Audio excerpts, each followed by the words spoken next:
Next slide. Okay, you know I sit on the Armed Services Committee, In-Strength Reduction Act. I do not want to see, you guys read Tolstoy, War and Peace, you saw Dr. Zhivago and all this. You know what happened to Napoleon in Russia, and he ended up having to, Katie bar the door and get the heck out real quick. I don't want to see us do that with our military. As I said, we're talking about reductions to take our United States Marine Corps almost down to World War I levels. We got to make sure that we do this thing smart. And so, in conjunction with the Armed Services Committee, last week we introduced the In-Strength Reduction Act that will make sure that we phase this reduction of our military properly so that we don't turn our back on our national security objectives and we don't end up fighting like Napoleon did coming out of Russia during the winter with an old guard, fighting a rear action, and we put our men and women out there in uniform at risk. Understand that right now everyone's watching what we're doing. The world truly has become a forest full of wolves, and they are starting to see us as sheep. We cannot expose ourselves, and then the next thing that we have a major national security faux pas. Just remember back in January, there was a certain individual that toured Nicaragua, Ecuador, Venezuela, and even Cuba. Not too much was made of that. Not a lot of reports. President Mahmoud Ahmadinejad.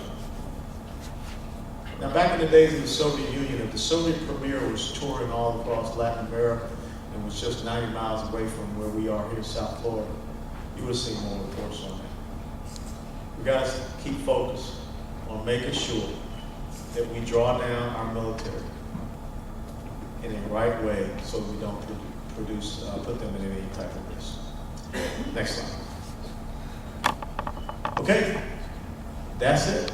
That's what it looks like. And we're going to bring it up and show you where we are right now. Now, for the rest of this town hall meeting, we're going to allow that to continue to play out.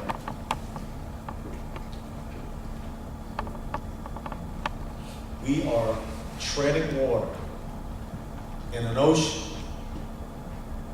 and we got a hole in our life vest.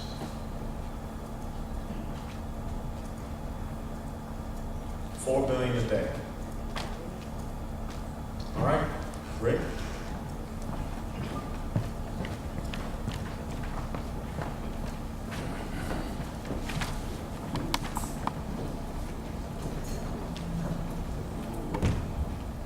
Before I start asking you all, we're given cards to ask questions, I want to take a point of personal thanks to the Congressman who hosted a group of business leaders from Broward County and the Fort Lauderdale Chamber of Commerce, the Pompano Chamber of Commerce, and the Hollywood Chamber of Commerce in November.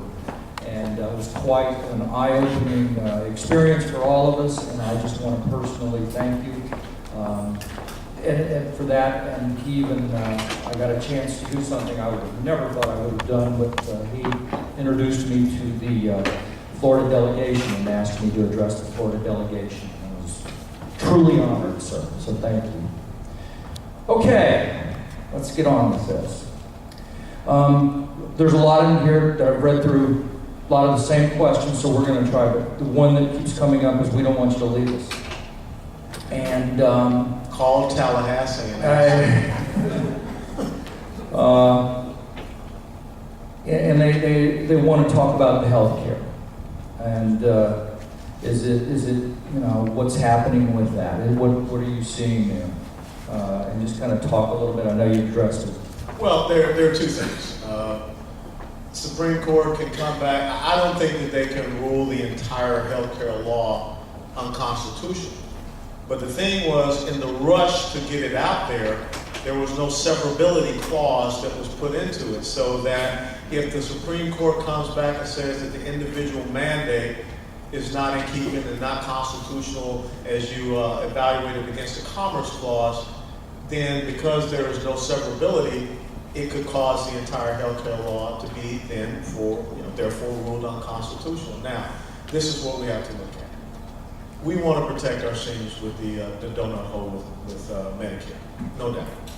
If you want to keep your child on your health insurance up to 26, that's your choice, no problem. If, we want to make sure that we cover people for pre-existing conditions, that's fine. Now, those three things that I just said, that I agree with, I can fit that within probably about 10 to 15 pages of legislation.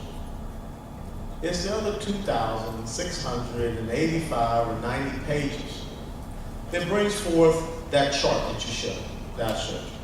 159 new government agencies and bureaucracies, 16,000 new IRS agents, 11 new taxes. We're going to see capital gains taxes go up.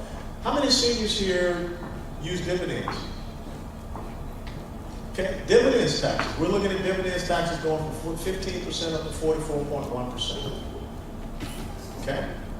Death taxes, estate tax, real estate transaction tax, 3.8% real estate transaction tax. Those are the type of things we don't want. $575 billion in cuts to Medicare. That's not how we're going to protect and preserve that program. And as we talked about, the Independent Payment Advisory Board, 15-member panel, unelected bureaucrats that make decisions about Medicare price controls. And the only way that Congress can reverse a decision that the IPAD makes is a 3/5 supermajority coming out of the Senate. So that's what we have to start looking at fixing. Now, if the Supreme Court comes back and says that the individual mandate is okay in their interpretation of the law and the Commerce Clause, then come January of 2013, you got a choice. Either you want it to stay on the books, which means that you will see an incredible detriment over time to the healthcare industry in the United States of America, or you get that thing removed, repealed, and replaced. That's the choices. Now, the Supreme Court pretty much so made their decision already Friday. They probably handed out the assignments for majority opinion writing and dissenting opinion writing, and we'll get to know the final verdict sometime May, June. That's what it is. What effects are currently underway for increasing friendly business relationships with Canada, an oil-rich nation?